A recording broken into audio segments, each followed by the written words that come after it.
Left of the box.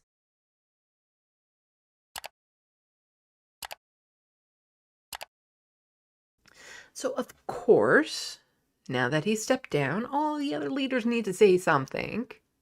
Pierre Poilievre. He looks about as good as I felt over the past week. He is so sick. Like, he is sick here. Like, I almost have more sympathy.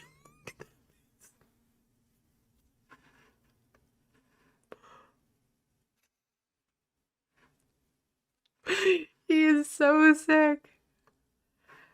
Can't you put some foundation on and some powder? This is an important thing. I get it. You're sick. But I still managed to go on screen and act semi-normal. Oh. So he tweeted out, "Nothing has changed." I actually said that nothing has changed. Every Every Liberal MP and leadership contender supports everything Trudeau did for 9 years, and now they want to trick voters by swapping in another Liberal face to keep ripping off Canadians for another 4 years, just like Justin. He so desperately wants to run against Justin. Again, very similar to down in the States where Donald Trump desperately wanted to run against Biden because with Kamala, there was actually this thought that she could win against Trump. And Trump knew for sure, and we all knew for sure, he was going to beat Biden. Like, there was no doubt about it. And I think Pierre is now in that type of mind frame. His whole campaign up to this point has been about Justin.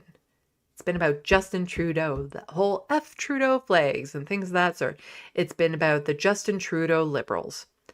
You see, that was just bad planning on his part because, again, in Canada, it's not a person, it's a party.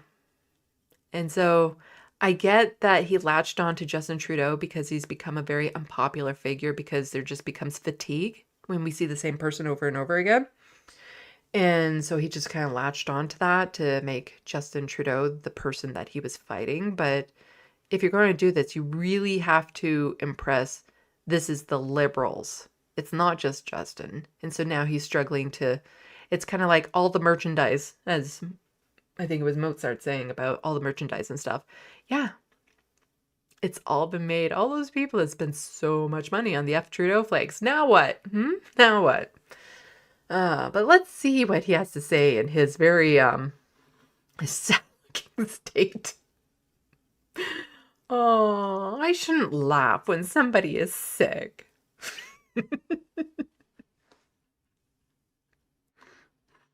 Good day.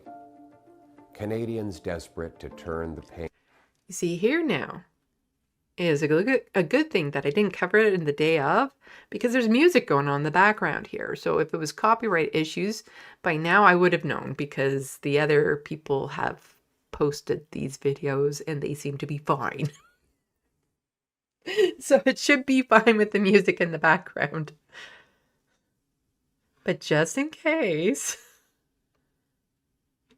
we can change the speed. This is what, oh, not the quality, the speed. This is what I saw Steve Boots do. So I'm going to do it too. You see, I'm copying other content creators. But I saw Steve Boots do this. So I'm speeding it up just slightly and it will probably help because he's sick and it will make this go by faster. Age on this dark chapter in our history might be relieved today that Justin Trudeau is finally leaving. But what has really changed? Every Liberal MP in power today and every potential Liberal leadership contender fighting for the top job helped Justin Trudeau break the country over the last 9 years. And do you know who helped break the country before that? Is the Conservatives. You see, that's the thing that people need to realize. It's not the Liberals, it's not the Conservatives, it's both. Both. He was housing minister when the housing crisis started under the Conservative Stephen Harper. He was housing minister. This guy who lives in a $3.5 million home has one of the largest pensions out of all politicians because he started when he was so young. Yeah, he's a career politician. He's rich. He's a millionaire. But, yeah, it's not just the Liberals. It has a lot to do with them too. Inflationary carbon tax, a tax that Carbon Tax Carney endorsed in his book. All supported a law quadrupling the tax over the next 5 years. All voted for or actively supported Trudeau's out-of-control spending, debt, and immigration. All passed Trudeau's housing policies that doubled the cost of homes. All Liberal politicians helped pass catch-and-release bail and house arrest for the most rampant reoffenders. Policies that increased violent crime 50%, gun crime 116%, and hate crime by 250%. So given that Liberal... If I could get one thing done in this country, like Thanos snap level, it would simply be they're not allowed to lie. Politicians are not allowed to lie to the public. That's what I would want. Instead of him just putting out these stats that nobody's going to double check or look into and see the nuance or anything of that sort. That's what I would want, is that politicians cannot lie to the public. In their campaigns, in their slogans, in their policy. They can't lie. MPs and leadership contenders unanimously supported everything Trudeau has done. Why dump him now, right before an election? Have they had a change of heart? Is it because they feel guilty that they... You wanted him gone too, right before the election. Just saying. And the way that it happened was the Liberals didn't dump him. He stepped down, but I'm pretty sure there was pressure behind the scenes to force him down. So kind of. They doubled housing costs, hiked taxes, unleashed crime, broke immigration, forced a quarter of the population into poverty. No. They continued supporting Trudeau when he did all of those things. No, their only objection is that he is no longer popular enough to win an election and keep them in power. They want to protect their pensions and paycheck by sweeping their hated... Yeah, I'm so bad at live reacting to these things because every time he talks about pensions, I just want to punch the screen.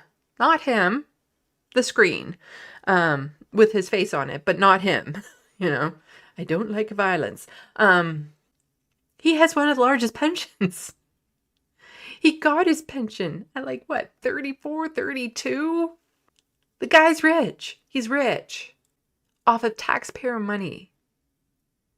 And he has the gall to talk about other politicians and their pensions, or that the fact that they might want one. Leader under the rug months before an election to trick you and then do it all over again. Now, while leaderless Liberals focus on saving their jobs and fighting each other for power, the country spirals out of control. An out-of-control housing emergency, an out-of-control migrant crisis, an out-of-control $62 billion deficit, not to mention tariff threats from the United States.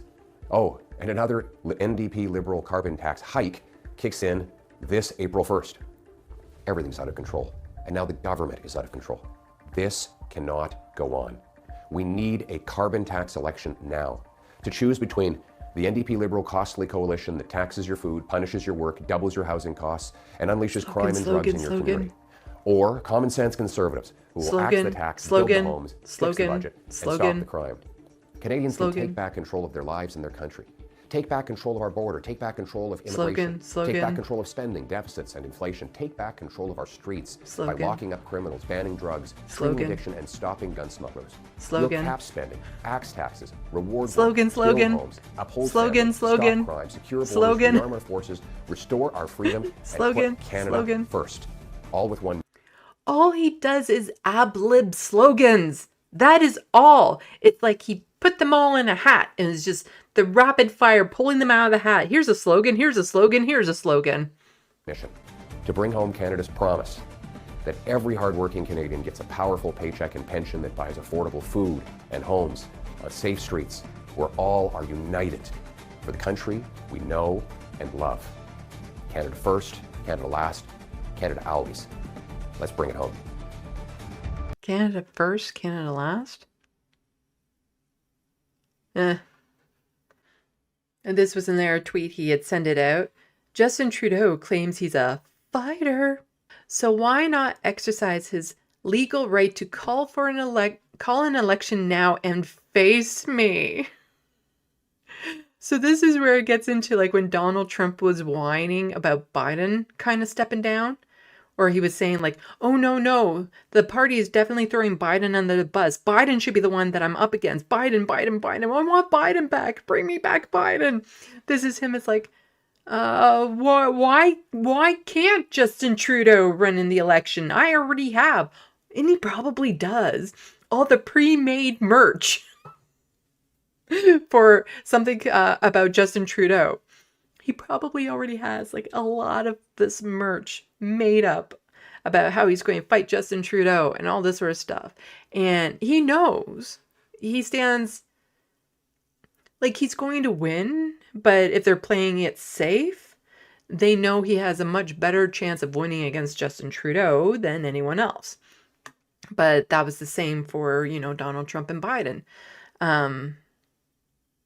Trump was still kind of paranoid and wanting Biden back in because they knew Trump was going to beat Biden, no doubt about it. But with the other ones, there was a small chance that somebody else would win.